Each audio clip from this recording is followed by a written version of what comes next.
so in today's class, we are going to do the past papers of integration. So the first part is from 2011 paper 1-1. इस वाले part के अंदर सबसे पहली बात जो आपको यहाँ पे ये बोली गई है कि a curve is such that 3/1 plus 2x whole square and the point ये इस point से ये lies on the curve, ये इस curve के ऊपर lie करता है. Find the equation of the curve and they are going to give you how many marks? 4 marks for this particular part. अब ज़रा इस वाले पार्ट के ऊपर हम लोग इसको पूरा सॉल्व करना स्टार्ट करते हैं और इसे हम कंप्लीट करते हैं. Now what is happening in this part is कि the first thing is I am going to figure out the value of the equation. हमने स्टार्ट किया dy अपॉन dx के साथ is equals to 3/1 plus 2x का square. The first thing which you are suppose to do is कि आप इसको shift करो ऊपर की साइड पे. So this is going to become -2. अब जब ये -2 हो जाएगा so now you will start your process of integration. और आपने यहाँ से अगर इंटीग्रेशन का प्रोसेस स्टार्ट किया सो ये इंटीग्रेशन हो गई हमारे पास and this is going to become 1 plus 2x. This will become -2 plus 1 divided by -2 plus 1 and you are going to take the differentiation of the thing which is written inside the bracket. ये formula होता था हमारे पास इसकी integration करने का. So now सबसे पहले ये किया कि आपने -2 plus 1 किया, वो यहाँ पे भी लिखा and then you are going to differentiate the thing which is written inside this particular bracket. उसे आपने यहाँ पे लिखा and further आपने जब सॉल्व करे तो 3/1 plus 2x, this will become -1 divided by -1 and you have 2 right now. So collectively this is going to become 3/-2 and you have 1 plus 2x -1. So I'm going to shift this thing. इसको जरा हमने shift कराया तो finally ये हो गया. अच्छा ये इंटीग्रेशन जैसे ही आप करोगे तो आपके पास यहाँ पे c भी लग जाएगा. तो ये आपके पास -3 to 1 plus 2x plus c. So that's the thing जो आपके पास इंटीग्रेशन के बाद है. ये आपके पास कर्व की इक्वेशन आ गई लेकिन it's not a proper equation because you are not you don't know the value of C. अब सी के वैल्यू के लिए the coordinates are already given which are 1, 0.5 right. अब वो कोऑर्डिनेट्स हमने यहाँ पे पुट कराने हैं. So the coordinates are given 1, 0.5. तो आपने y की जगह पे लिखा 0.5 and -3 you are going to write on the placement of x. आपने 1 लिखा then plus c. So this will become 0.5 is equals to -3. This will become 2 और ये हो जाएगा 1 plus 2 होने के बाद ये obviously 2 multiply by 1. This thing is going to become 2 और collectively the value is going to become 6 right now. ये हो जाएगी आपके पास, ये पहले तो 3 होगी. Now when you multiply 0. या एक काम करो सिंप्लीफाई करा दो 3 1 time 3 1 time. So finally this is going to become -1/2. इस वाले पार्ट के अंदर you have 0.5 and you have -1/2 plus c, right? So the first thing which you are supposed to do right now is कि यहाँ पे -1/2 लिखा हुआ है. So because of -1/2 I can easily write 0.5. यहाँ पे मैंने 0.5 लिख दिया and this is going to become -0.5 plus c. So 0.5 plus 0.5 that is going to give you the value of c as 1. तो आपके पास यहाँ पे c की वैल्यू क्या आ जाएगी? 1 आ जाएगी. So once you got the value of c as 1, so finally you have your equation of the curve. तो मैं यहाँ पे equation of the curve अगर लिखूँ तो equation of the curve is going to be like this. So y is equals to -3/2 1 plus 2x and the value of c was 1. तो ये आपके पास equation of the curve आ जाएगी. So that's how you are supposed to complete the first part. तो in the very first part आपने सबसे पहले क्या किया? You have to integrate because this is given. ये आपको यहाँ पे gradient दिया हुआ है तो आपको सबसे पहले इंटीग्रेशन करनी है ना. आफ्टर डूइंग द इंटीग्रेशन वाला part you are suppose to just put down the value of the coordinates. यहाँ पे x लिखा, यहाँ पे आपने y की प्लेसमेंट की वो वैल्यूज पुट कराई. Now after doing the whole scenario तो आपके पास यहाँ पे ये c की वैल्यू निकल आई and just put down the value of c so you can easily figure out the equation of the curve.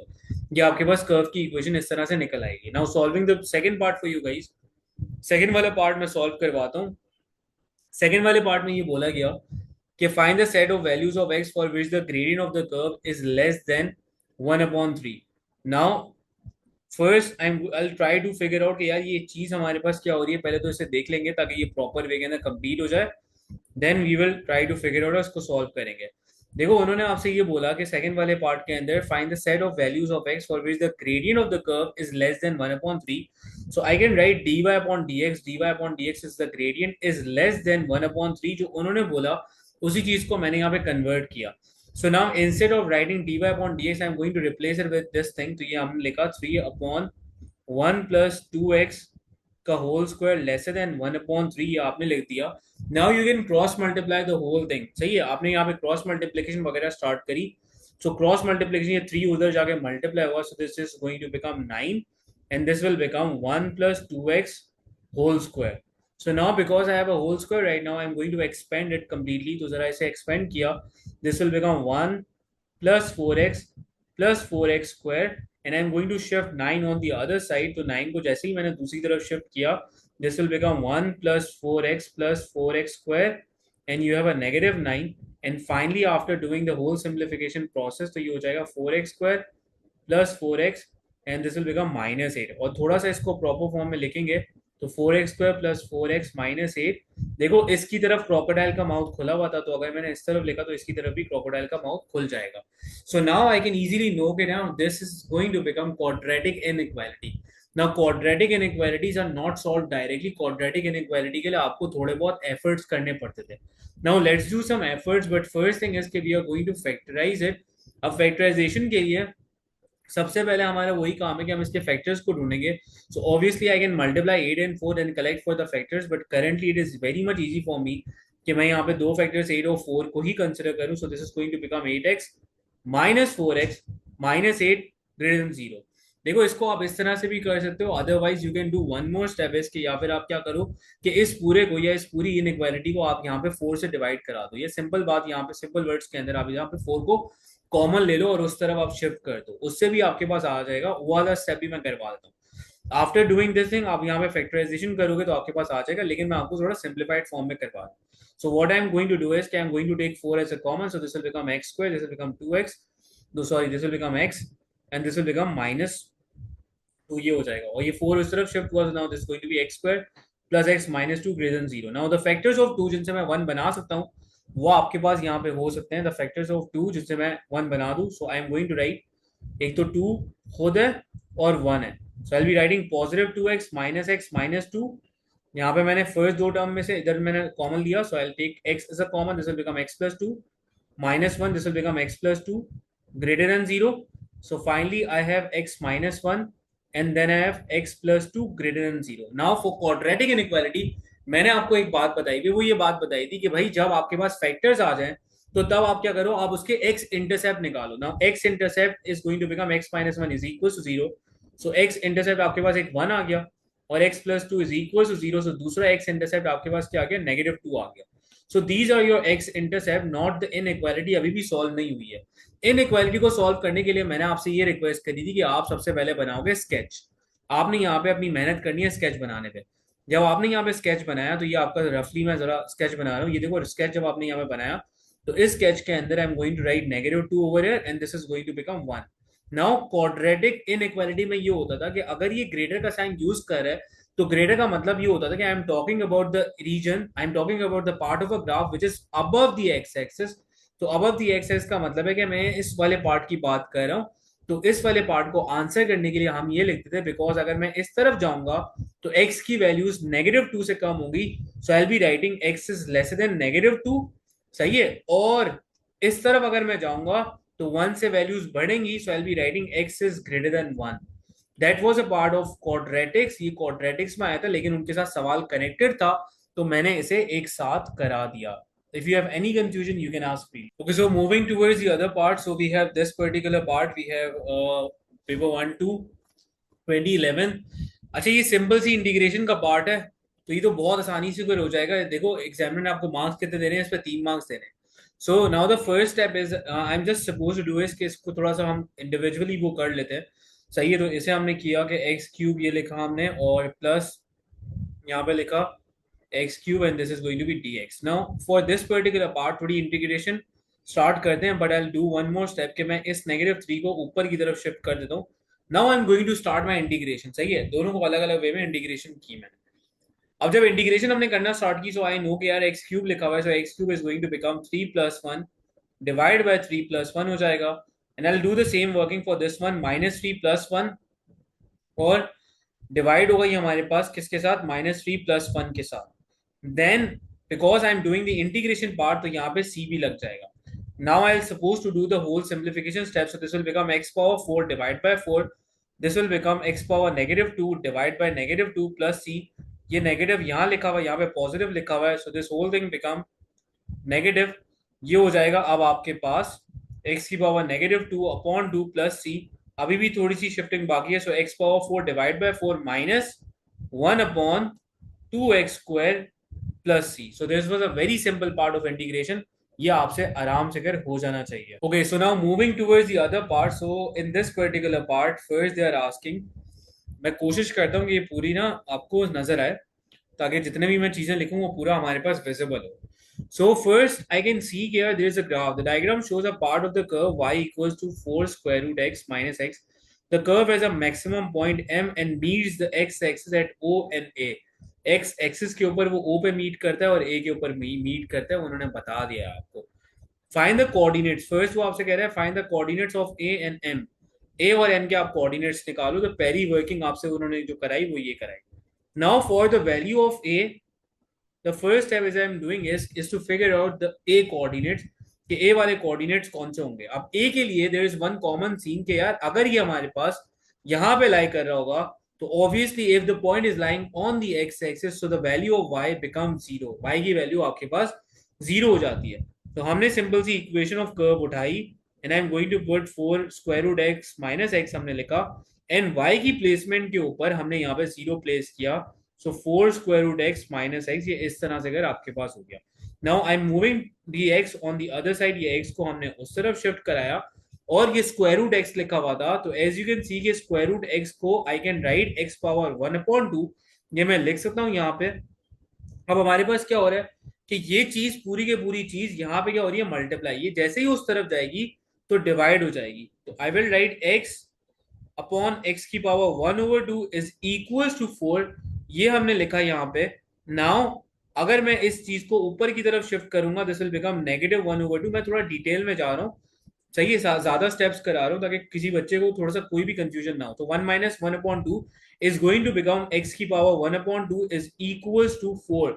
So now if I want to remove that 1/2, so I'll be doing the square on both sides. So दोनों side की तरफ मैंने square करा जिसकी basis के ऊपर यहाँ पे ये कैंसिल आउट हो गए। So now x is going to be equals to 16, क्योंकि 4 का स्क्वायर क्या होता है, 16 होता है। सो now I got the value of x। तो हमारे पास यहाँ पे a के कोऑर्डिनेट्स निकला है and the coordinates of a are going to be 16,0। ये हमारे पास a के कोऑर्डिनेट्स निकला है। पहला काम हमारा हो गया। 5 मार्क्स में से अच्छे खासे मार्क्स हमें मिल गए इस चीज के लिए। Now when you talk about the value of m, जब आप m की यहाँ पे बात करोगे तो m के लिए ना आप यहाँ पे देख रहे हो कि m is the maximum point. अब मैक्सिमम पॉइंट के लिए क्या क्या चीजें हैं जो हमने यहाँ पे कवर अप करी थी कि जब भी अगर एग्जामिनर मैक्सिमम पॉइंट की बात करता था तो वहां पे dy/dx, वहां पे ग्रेडियंट की वैल्यू क्या होती थी, जीरो होती थी। सो मैक्सिमम का वर्ड जैसे ही आया तो मैक्सिमम पॉइंट के वर्ड से यू नीड टू अंडरस्टैंड कि dy/dx is going to become equals to zero. So now I will write my equation. मैं यहाँ पे सारी वर्किंग करूंगा। अब m के लिए वर्किंग स्टार्ट करते हैं हम लोग, और m की वर्किंग के लिए I am going to write down the equation of the curve which was 4 square root x minus x। अब सबसे पहले मुझे क्या करना है, बिकॉज dy/dx जीरो के इक्वल है, so I am going to figure out the term in terms of dy/dx। That means कि मुझे इसकी डिफरेंशिएशन करनी पड़ेगी। नाउ बिफोर डूइंग दैट हमने इसको कन्वर्ट किया x की पावर 1/2 के अंदर माइनस x लिखा। अब हम जरा इसकी डिफरेंशिएशन करना स्टार्ट करते हैं। सो दिस विल बिकम dy/dx, और ये हो जाएगा 4 मल्टीप्लाई बाय 1/2 x की पावर 1/2 माइनस 1, और माइनस x की डिफरेंशिएशन हो जाएगी -1। So after doing the simplification process this will become 2x की पावर -1/2 माइनस 1। ये हमारे पास dy/dx इस तरह से आ जाएगा। एंड फर्दर सिंप्लीफाई अगर मैंने कराया तो ये हो जाएगा 2/x की power 1/2 minus 1। And because x की पावर आपके पास क्या लिखी हुई है, 1/2 लिखी हुई है, so I can write square root of x minus 1। Now because we were talking about the maximum point, तो मैक्सिमम का मतलब ये कि dy/dx जीरो होगा। अभी हमने डिस्कस किया। So square root x is equal to -1। So -1 वहां जाके शिफ्ट होके +1 हो गया। Square root x, square root x यहाँ पे जाके डिवाइड हो रहा है, उस तरफ जाएगा, क्या होगा, मल्टीप्लाई हो जाएगा। This will become 2। So now I'll use again, I'll do the square on each side। तो दोनों साइड की तरफ हमने यहाँ पे स्क्वायर कराया। सो this will become x and this will become 4। आपके पास x की वैल्यू निकल आई 4। जब आपके पास x की वैल्यू यहाँ पे 4 निकल आई तो अब आपने यहाँ पे क्या किया कि जब आपके पास x की वैल्यू 4 आ गई, सो you can place that value in the equation of the curve. तो आपने यहाँ पे इक्वेशन ऑफ द कर्व लिखी। मैं इस वाले स्टेप को यहाँ करवा रहा हूँ। देखो अब आपने इक्वेशन ऑफ द कर्व लिखी। You will write y is equal to 4, और आपने x की जगह पे लिखा 4 minus 4, so this will become 4 multiplied by 2 minus 4, and this will become 8 minus 4, so y is equals to 4. तो आपके पास m के कोऑर्डिनेट्स आ गए 4, 4. So that's how you are going to figure out the coordinates of a and m. आपके पास इस तरह से अगर यहाँ पे निकल आएंगे. Okay, now moving forward towards the other part. So now they are asking for the volume. अब देखो वॉल्यूम का पार्ट हमने लास्ट क्लास में डिस्कस किया था. Find the volume obtained when the shaded region is rotated 360 about the x axis. So first I am going to write down the formula. मैं यहाँ पे सेकंड वाले पार्ट की वो लिख रहा हूँ, और सबसे पहले मैं यहाँ पे फॉर्मूला लिखूंगा कि यहाँ पे फॉर्मूला हमारे पास क्या यूज होगा. So whenever you are talking about the volume, जो आपके पास 360 degree about the X X की बात करें, तो फॉर्मूला था हमारे पास, लिमिट लगाई आपने ए बी की, पाए एंड देन आपने लिखा था वाई स्क्वायर डी एक्स. ये आपके पास यहाँ पे सिंपल सा एक फॉर्मूला होता था whenever you were talking about of the volume, के वॉल्यूम आपके पास क्या होती थी. अब जरा वॉल्यूम के लिए हमने यहाँ पे फॉर्मूला तो लिख दिया. So now I need the limit. तो limit as I can see the limits are going to be zero. ये जीरो से लेकर ऑल द वे हमारे पास यहाँ तक ए तक फॉल आउट कर है. तो लिमिट्स को हमने लिखा यहाँ पे जीरो से लेकर, we are going to write के ए की वैल्यू जो एक्स कोऑर्डिनेट की वैल्यू वो 16 है. पाई को एज इट इज लिखा. In the placement of Y you are going to place down this whole thing. तो आपने लिखा 4 square root X minus X और इसका whole square, then you are going to write D X. ये आपने लिख दिया. अब थोड़ा स्पेस अगर कम पड़ेगा तो हम क्या करेंगे, हम इसको आगे फर्दर थोड़ा सा ऊपर की तरफ कहीं कर लेंगे इस वाले पार्ट को, ताकि ये कंप्लीट हो जाए. ठीक है. अब देखो I begin my working. First thing but I do is कि आई मेक श्योर कि यार ये पाई जो है ना ये बाहर लिख दूं मैं. पाई हमने बाहर लिखा, ये लिखा 0, ये लिखा 16, and then because there was a square over it, तो स्क्वायर की वजह से अगर हमने थोड़ा सा इसको चेंज वगैरह करना स्टार्ट किया, पहले मैंने इस पूरे को एक्सपेंड किया, और एक्सपेंड करने के बाद बिकॉज ये यहाँ पे आइडेंटिटी यूज होगी. कौन सी identity, A minus B whole square वाली identity. So A square minus 2ab plus B square, ये आइडेंटिटी हमने यूज करी. सो 4 का square is always going to be 16, और स्क्वायर रूट एक्स का अगर स्क्वायर कराता हूं तो ये एक्स हो जाएगा. मैंने लिखा माइनस, नाउ 2, क्योंकि 2ab होता है, so 2 multiply by 4 square root X multiply by X. तो बेटा ये हो जाएगा 2 multiply by 4, that will become 8, और x स्क्वायर रूट वाला है तो इसका मतलब है पावर 1/2. यहाँ पे x लिखा हुआ है, ये दोनों एक दूसरे के साथ कंबाइन होने के बाद this is going to become 8x की पावर 3/2. ये आपके पास इस तरह से बन जाएगी. तो मैं यहाँ पे लिख रहा हूँ 8x की पावर 3/2, एंड नाउ x का स्क्वायर, तो दिस विल सिंपली ये x का स्क्वायर आपके पास हो जाएगा. ये आपके पास सिंपल, आपने इसको एक्सपेंड किया तो ये इस तरह से अगर एक्सपेंड हो गया. नाउ अभी तक हमने इंटीग्रेशन स्टार्ट नहीं करी है. अब now we are going to start the integration process. अब उसके इंटीग्रेशन को प्रोसेस को स्टार्ट करते हैं. एक छोटी सी चीज मैं ये करता हूं ताकि हमें थोड़ी सी और आसानी हो. 0 से लेकर 16x हमने लिखा माइनस 8, 3/2 के बजाय I am going to write 1.5 plus X square और ये dx. Now I start my process of integration. अब मैंने 16 की इंटीग्रेशन करना स्टार्ट करी. 16x यहाँ पे लिखा हुआ है, so this is going to become 16x square divided by 2. By this time you need to understand the basic of integration. आपसे आराम से हो जानी चाहिए. अब ये हो जाएगा 1.5 प्लस 1, नीचे हो जाएगा 1.5 plus 1, this will become x cube upon 3. ये आपके पास सिंपल सा हो जाएगा, और लिमिट लगाई मैंने 0 से लेकर 16 तक की. After doing the whole thing हमारे पास यहाँ पे सिंपल सा ये जो आंसर आया यहाँ पे, and this is going to become 16, और ये सिंप्लीफाई जब मैंने कराया तो this is going to become 8x square. ये आपके पास 8x स्क्वायर हो जाएगा माइनस 8/2.5, और x आपके पास हो जाएगा 2.5 प्लस x क्यूब अपॉन 3, और आपने लिमिट लगाई 0 से लेकर 16 तक की. Now I will continue this working. मैं ये सारी वर्किंग को कंटिन्यू करता हूँ. जरा यहाँ पे तो जरा फोकस करके सुनना, और हर चीज प्रॉपर वे में करना. कोई मसला हो तो प्लीज मुझे बताते रहना. ओके, अब जरा इंटीग्रेशन जब मैंने कर दी, so now what will I do, I am going to put down the values. अब मैं वैल्यू पुट करके दिखाता हूं.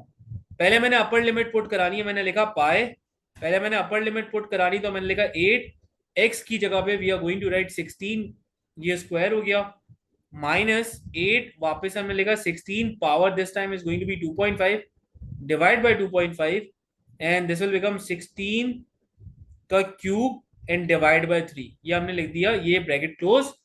सही है. इसका एक काम करते हैं, ये बड़ा सा ये हमने ब्रैकेट लगाया, और अब ये पूरा के पूरा माइनस होगा 8 का square, then -8 power 2.5 divide by 2.5 plus 0 cube divide by 3। सही है। ये पूरा जब आपने कंप्लीटली सॉल्व कराया, so you are going to get the value, और आपके पास यहाँ पे वैल्यू पूरी निकल आएगी, and that value is going to become, आपके पास ये कंप्लीट वैल्यू निकल आएगी 136.55। So this is going to be your value for the volume वाला पार्ट, और ये वॉल्यूम इस तरह से कर निकल आएगी। Guys, so I am going to move towards the next part, and this one is again a very simple part. So they are asking is कि find the integration of 3x minus 2 dx and hence find the value of, ये जब आप integration कर लो तो आप यहाँ पे limits वगैरह पुट करा दो, ये आपसे यहाँ पे बात कह रहा है। So we are going to figure out the integration first. तो हमने जब इंटीग्रेशन का स्टेप किया, सो राइट 3x minus 2 पावर 5 ये हमने लिखा है यहाँ पे dx। So I am going to use the approach जो हमने यहाँ पे ब्रैकेट वाली अप्रोच यूज कर, -2 this will become 5 + 1 divide bye 5 + 1, and जो भी चीज इस ब्रैकेट में अंदर लिखी हुई है उसकी डिफरेंशिएशन, दिस विल बिकम 3, और यहाँ पे आ जाएगा +3। So finally this will become 3x - 2 power 6, और ऑब्वियसली ये पूरा 5 + 1 6 हो जाएगा, 6 × 3 is going to become 18 + c हो जाएगा। अब वो कह रहा है कि आप इसके अंदर लिमिट पुट करो, तो अगर वो लिमिट की बात करे तो मैं यहीं पे चीज उठाऊंगा, but I am not going to consider C, क्योंकि मैंने सी का रीजन आपको दिया था। तो हमने ये लिमिट यहाँ पे पुट करनी है, और लिमिट पुट करने के बाद I am going to get the value, किसकी वैल्यू हमारे पास क्या आ रही है। सबसे पहले हमें पुट कराना है 1, हमने 1 पुट कराया, this is going to divide by 18। सही है, ये हो जाएगा हमारे पास पूरा पूरा 1 पुट कराने के बाद। I am going to put down the value of 0, ये हमने यहाँ पे 0 पुट कराया, और ये हमने दोनों को सॉल्व कराया, and we are going to get the value, और ये आपके पास इजी वे के अंदर इसकी वैल्यू निकल आएगी। And this was I think the very simple part, ये पार्ट आपसे आराम से कर हो जाना चाहिए। सो the value which is coming right now is -3.5। सो ये सिंपल सी इंटीग्रेशन का पार्ट था, इसके अंदर तो आई गेस किसी को भी मसला नहीं होना चाहिए। Now moving forward towards the next big part, अच्छा sorry this part, this is again a very simple part. 9 के अंदर बोला है curve is such that dy/dx, और आपसे कह रहा है कि कर्व, देखो ये जो फर्स्ट वाला जिनका पार्ट मिस हुआ था, अब उनके लिए वापस है ये वाला पार्ट आ गया, वो जरा देख लो, it's again a similar part. कह रहा है इक्वेशन ऑफ द कर्व निकालो। So I will begin my working with dy/dx first. हमने dy/dx लिखा, यहाँ पे लिखा होता है 2√x। अब √x की जगह पे मैं लिखूंगा 2/x की पावर 1/2, यहाँ पे लिखूंगा -1, and I am going to shift that thing on the upper side. ये जैसे ही ऊपर वाली साइड की तरफ शिफ्ट होगी, सो दिस विल बिकम -1/2 -1, ये आपके पास dy/dx आ जाएगी। Now I will start my process of integration. तो हमने इंटीग्रेशन का प्रोसेस स्टार्ट किया, 2x - 1/2 -1 dx। अब जरा इंटीग्रेशन करी, दिस विल बिकम y, और ये हो जाएगा 2x - 1/2 + 1 -1/2 + 1, एंड दिस इज -1 की integration is going to be -x, and because यहाँ पे कोई लिमिट्स वगैरह पुट नहीं करी हुई, तो आई राइट +c भी हमने यहाँ पे लिखा। नाउ फर्दर सिंप्लीफाई करने के बाद this will become 2x power 1/2, this will become 1/2 -x + c, and 1/2 ये लिखा हुआ है, तो ये वाला 2 ऊपर जाने के बाद, ये वाला 2 जैसे ही ऊपर जाएगा, ये 1/2 होता है बेटा। अब ये थोड़ा सा इसका भी अगर किसी को पता करना है तो इसका भी मैं बताता हूँ। देखो ये लिखा हुआ है 2x, और this sign stand for division, ये वाला साइन है डिवीजन का, तो ये डिवाइड हो रहा है 1/2 के साथ। तो जैसे ये डिवीजन का साइन मैं हटाऊंगा, तो आई बी राइटिंग 2/1। तो ये दोनों 2 एक दूसरे से मल्टीप्लाई होने के बाद ये हो जाते हैं 4। मैं थोड़ा डायरेक्टली कर रहा हूँ इस प्रोसेस को, अगर किसी को मसला है तो प्लीज मुझसे ये पूछ लेना। तो 4x की power 1/2, then you have -x + c। So now I have this equation of the curve but not like properly, but c आ रहा है हमारे पास। तो हम क्या करेंगे, हमारे पास x की वैल्यू ये रही, y की वैल्यू ये रही, I am going to place down the values. हमने 5 लिखा, और x की जगह पे हमने यहाँ पे लिखा 9 power 1/2 -9, and that's how I am going to figure out the value. सो ये हो जाएगा 5, 9 की power 1/2 is going to become 3 -9 + c। So this will become 5, ये आपके पास ये हो जाएगा, and this will become 12 -9 + c 5, और 12 - 9 this is going to be 3, और आफ्टर डूइंग सिंप्लीफिकेशन पार्ट ये आपके पास 5 - 3 इज इक्वल टू c। तो c की वैल्यू आपके पास आ जाएगी 2। So once you got the value of c as 2, तो आप इक्वेशन ऑफ द कर्व लिख के जरूर दिखाओगे, यहाँ तक नहीं छोड़ देना। इक्वेशन ऑफ द कर्व फिर आपको लिख के दिखानी है। सो विल बी राइटिंग 4, और x के वो पावर 1/2 थी, यहाँ पे देखो x के वो पावर 1/2 थी, तो मैं 1/2 की जगह पे लिख रहा हूँ स्क्वायर रूट ऑफ एक्स, ये मैंने यहाँ पे लिखा square root of X, square root of x, then I'll be writing minus x and plus 2. So this is going to be my equation of the curve.